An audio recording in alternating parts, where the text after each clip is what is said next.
Assalamualaikum warahmatullahi wabarakatuh. Bismillahirrahmanirrahim. Qala al-muallifu rahimahullahu ta'ala wa nafa'ana bi ulumihi fid dharaini amin ya Allah ya rabbal alamin. Wa ayastamila sareng yen make ieu si marid addawa kana obat al mufida anu maedahkeun li sihatihi kana kasehatan si marid. Wa fil hadisi sareng eta tetep dina hiji hadis tadawau kudu berobat aranjeun fa innallaha karena sayaktosna Gusti Allah lam yungzil eta henteu nurunkeun Allah daan kana panyakit illa angzala kecuali nurunkeun Allah lahu kana itu da syifaan kana obat. Wal ya'taqid sareng kudu ngayakinkeun ieu si marid annal afiyata kana sayaktosna kacageran minallahi eta ti Gusti Allah la minad dawai lain tina obat. Kama saperti perkara qala ta'ala ngadawuh Allah ta'ala hikayatan dina ngahikayatkeun an nabiyhi tina ti nabi na Allah Ibrahim tegasna Nabi Ibrahim alaihi salam. Wa idza maridtu fahuwa yashfin. Wa idza maridtu sareng di mana-mana gering kuring bahwa mangka ari Allah yashfin eta anu nyageurkeun.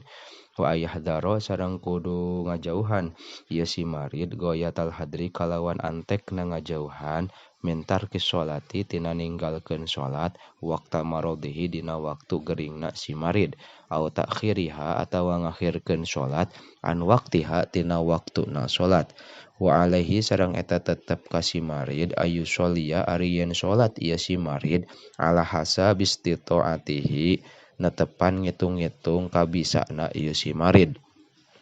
Kama saperti perkara qala anu ngadawuh saha Nabi sallallahu alaihi wa alihi wasallama li sayyidina Imran bin Husain ka sayyidina Imran bin Husain radhiyallahu anhuma wa kana sareng aya bihi eta tetep ka itu Imran naon bawa siru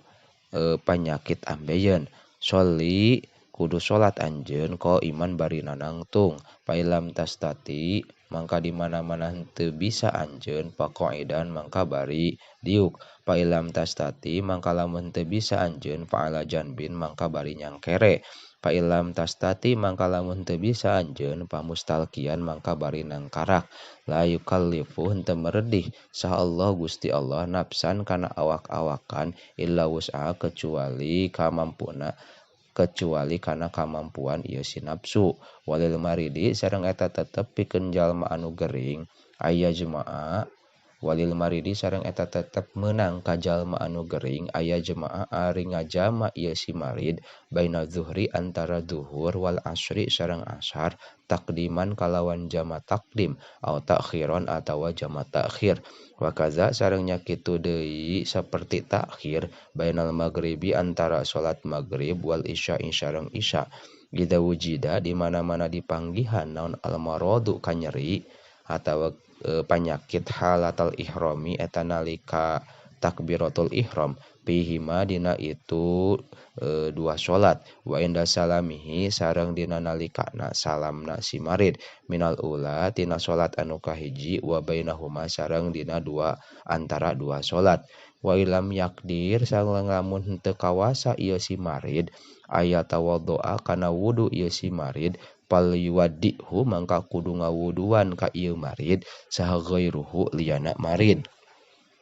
Wa ilam yajidhu sareng lamun teu manggihan ieu si marid ka goer pal yatayammam mangka kudu tayamum ieu si marid. Wa ayahtariza sareng kudu ngaraksa ieu si marid jiddan kalawan banget minan najasati nyatana tina najis li anna amroha karena sayaktosna perkara najasah syadidun eta banget pisan wala yatasahala sareng ulah gagampangan ieu si marid biha kana najasah kama saperti perkara yaf'alu anu migawe dalika kana itu tasahul saha ba'dul mardo sapalihna pirang-pirang jalma anu gering wa alla yatruka sareng ulah ninggalkeun ieu si marid shauma ramadhana kana puasa bulan Ramadan iza kana di mana-mana kawasa ieu si marid Ida kana di mana-mana aya ieu si marid qadiron eta anu kawasa Wa illa sareng lamun henteu qadiran falyubadir mangka kudu gagancangan ieu si marid biqadaihi kana ngodoanana ieu saum ida syufiya di mana-mana cager ieu si marid wallahu a'lam bissawab.